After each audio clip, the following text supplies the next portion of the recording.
Assalamualaikum dan salam sejahtera kepada semua murid tahun 5. Cikgu harap semuanya sihat di sisi keluarga, jaga kesihatan masing-masing di rumah ya. Hari ini kita akan teruskan pelajaran kita di unit 3 halaman 13 buku teks Bahasa Melayu tahun 5 SK dengan tajuknya Masyarakat Celik Ilmu. Dalam unit ketiga ini, cikgu akan banyak menerangkan tentang masyarakat yang cintakan ilmu, yang sentiasa dahagakan ilmu, ingin menguasai ilmu dalam kehidupan seharian mereka.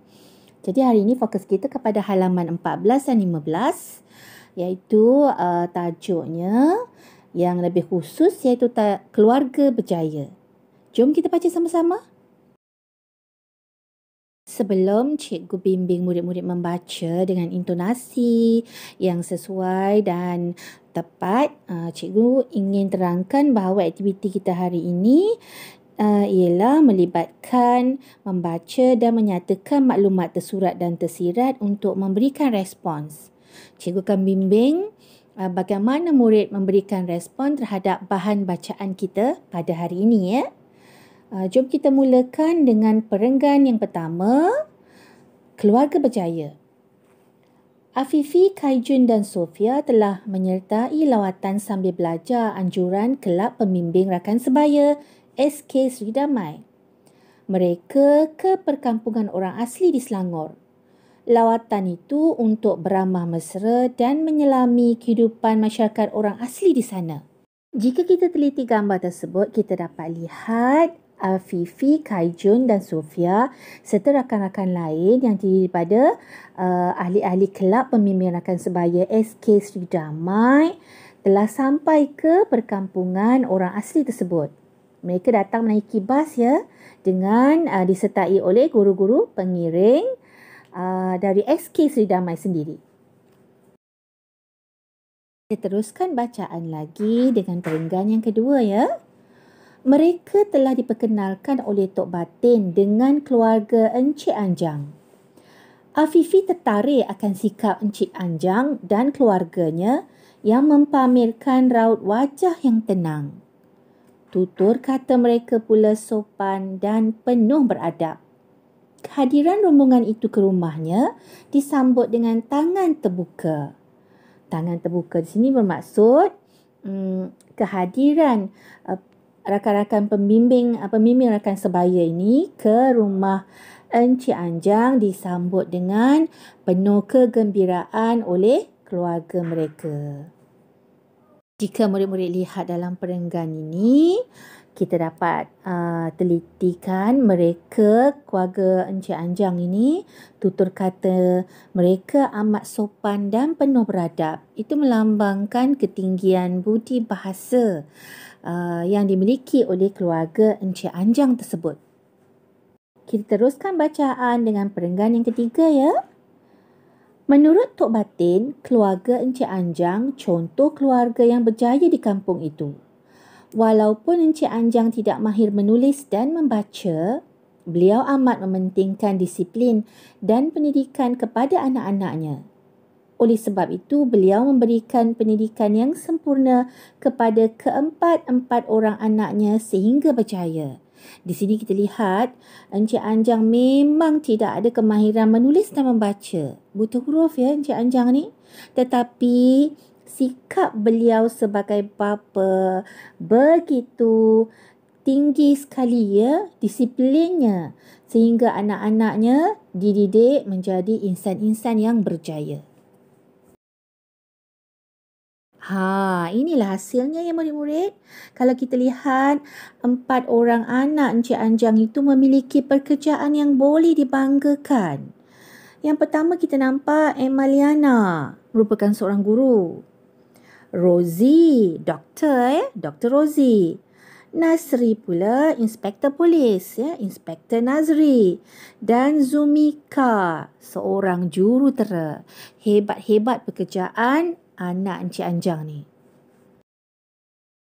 Kita teruskan lagi ke halaman 15. Cuba simak bacaan cikgu ya. Selain itu, keluarga Encik Anjang amat disayangi oleh penduduk kampung. Hal ini dikatakan demikian kerana anak-anak mereka sanggup berbakti kepada masyarakat sekitar kampung walaupun telah mempunyai kejayaan masing-masing. Jom kita lihat apakah sumbangan bakti dan jasa keempat-empat anak Encik Anjang ini kepada penduduk kampung mereka. Mari kita lihat peranan Emaliana. Emaliana ni merupakan seorang guru anak Encik Anjang yang bergelar guru. Jadi Emaliana menggunakan kemahirannya mengajar, mendidik untuk memberi ilmu kepada anak-anak di kampungnya. Jadi ini merupakan sumbangan yang besar, pengorbanan yang besar oleh Emaliana untuk anak-anak bangsanya di kawasan kampung tersebut. Kita lihat pula gambar yang kedua. Inspektor Nazri, anak Encik Anjang yang begitu tekun sekali mendidik, mengajar murid-murid seni mempertahankan diri taekwondo. Jadi kemahiran yang ada dimiliki oleh Inspektor Nazri telah dicurahkan kepada anak-anak kampung orang asli tersebut untuk memiliki kemahiran dalam seni pertahanan diri taekwondo. Seterusnya, kita lihat pula peranan Dr. Rosie di sini. Dr. Rosie dalam gambar tersebut telah mencurahkan khidmat baktinya kepada penduduk kampung yang sakit atau yang memerlukan khidmat seorang doktor. Kawasan perkampungan orang asli tentu biasanya kebiasaannya merupakan kawasan yang agak jauh Jadi dari penempatan penduduk-penduduk di suatu kawasan. Jadi memang mereka amat bertuah kerana Dr. Rosie, salah seorang daripada anak Encik Anjang, dapat berbakti semula di kampung mereka untuk memberikan perkhidmatan secara percuma kepada penduduk kampungnya sendiri. Kita lihat pula peranan anak Encik Anjang yang keempat, Zumika. Zumika merupakan seorang jurutera yang begitu dikenali di kawasan kampung mereka ini. Kerana kalau kita perhatikan anak-anak di kawasan perkampungan orang asli memang tidak begitu memiliki ilmu yang tinggi. Jadi anak Encik Anjang ini menjadi satu role model kepada penduduk kampung. Zumika telah menubuhkan pusat perkhidmatan internet di kawasan kampung mereka. Segala kelengkapan wifi, perkhidmatan jalur lebar dan juga komputer-komputer telah disediakan di situ bagi memberi ruang kepada penduduk kampung, terutamanya anak-anak, murid-murid sekolah mengakses internet dan mendapatkan maklumat serta ilmu pengetahuan dengan hanya di hujung jari sahaja. Jadi kita dapat lihat dengan jelas keempat-empat orang anak Encik Anjang memiliki kemahiran masing-masing dan memberikan sumbangan semula kepada kawasan kampung mereka demi kemajuan anak-anak dan masyarakat di kawasan kampung tersebut. Kita sambung semula dua perenggan yang terakhir murid-murid. Baik, cuba kita sama-sama baca. Encik Anjang dan isterinya orang yang kreatif. Dengan kemahiran yang ada, mereka menghasilkan pelbagai kraft tangan dengan menggunakan sumber alam. Hasil seni mereka cukup berkualiti dan kemas. Produk mereka banyak dipasarkan di pusat kraft tangan. Selain itu, produk mereka juga diiktiraf oleh Kementerian Pelancongan Seni dan Budaya Malaysia. Perenggan yang akhir, kejayaan keluarga Encik Anjang menjadi contoh kepada penduduk kampung. Sikap berfikiran terbuka dan semangat kemasyarakatan yang diamalkan menjadi kunci kejayaan kepada keluarganya. Okey murid-murid, aktiviti kita hari ini cikgu akan terangkan. Kita dah pun membaca petikan. Jadi cikgu ingin mendengar respons daripada murid-murid sama ada murid-murid faham atau tidak tentang petikan yang telah cikgu terangkan tadi dan juga sesi bacaan tersebut. Adakah murid-murid fahami Itu yang penting cikgu nak lihat. bagaimana respon murid terhadap kandungan petikan ini, kandungan cerita ini. Kita lihat perenggan yang kedua dan ketiga tadi, kita dah pun baca. Di persoalan cikgu, pertanyaan cikgu, keluarga Encik Anjang ini merupakan contoh keluarga yang berbudi bahasa. Kalau kita tengok perenggan yang kedua ada dinyatakan ya. Jadi, terangkan, cikgu mahu murid terangkan sikap mereka, bagaimanakah sikap mereka yang melambangkan tingginya budi bahasa tersebut. Kalau kita lihat dalam perenggan kedua, Encik Anjang merupakan keluarga yang berbudi bahasa. Cikgu nak tahu ayat manakah yang menggambarkan berbudi bahasa, tingginya budi bahasa keluarga Encik Anjang. Itu soalan pertama daripada cikgu. Okey, kita bergerak ke perenggan yang ketiga. Ada persoalan yang cikgu nak kemukakan di situ. Kalau murid-murid lihat, Encik Anjang ini seorang yang boleh kita katakan buta huruf lah, kerana dia tidak mahir menulis dan membaca. Jadi, soalan cikgu, bagaimanakah beliau dapat memberikan pendidikan yang sempurna kepada keempat-empat orang anaknya sehingga kesemuanya berjaya? Bagaimana Encik Anjang melakukannya sedangkan beliau tidak mahir menulis dan membaca? Itu soalan kedua. Cikgu mahu murid terangkan bagaimana caranya Encik Anjang ni mendidik anak-anaknya ya, sehingga berjaya.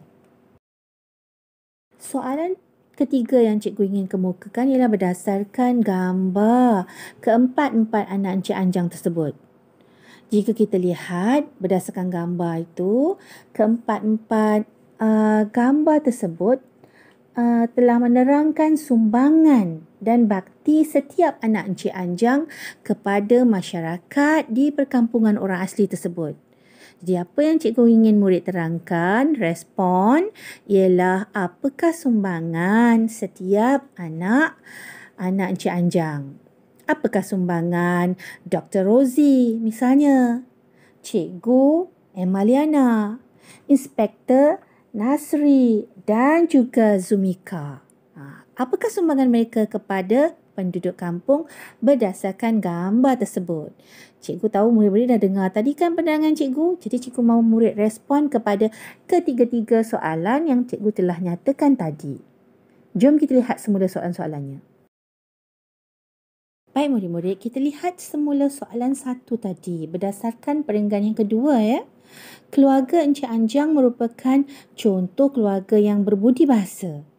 Terangkan contoh-contoh ayat yang menunjukkan sikap mereka yang berbudi bahasa tersebut. Cikgu mahu murid rujuk semula perenggan kedua dan terangkan kepada cikgu secara lisan. Rakaman suara ya.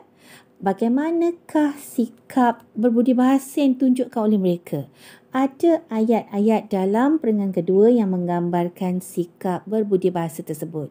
Jadi murid hanya boleh terus baca saja. Tak perlu ulang soalan ya. Apakah respon bagi soalan satu? Jadi cuba tengok semula perenggan kedua dan dapatkan maklumatnya di situ.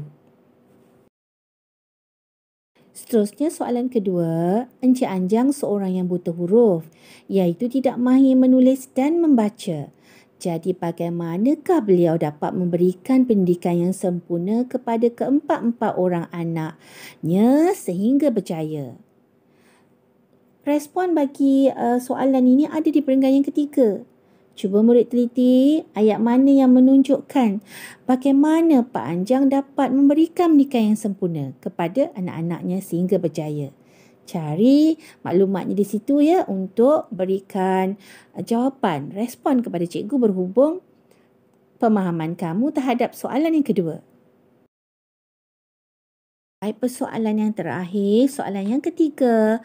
Berdasarkan 4 keping gambar tersebut, terangkan sumbangan dan bakti setiap anak Encik Anjang dalam masyarakat kampung mereka. Cikgu mahu murid terangkan sumbangan Cikgu Emaliana, Dr. Rosie, Inspektor Nazri dan Zumika kepada penduduk kampung mereka.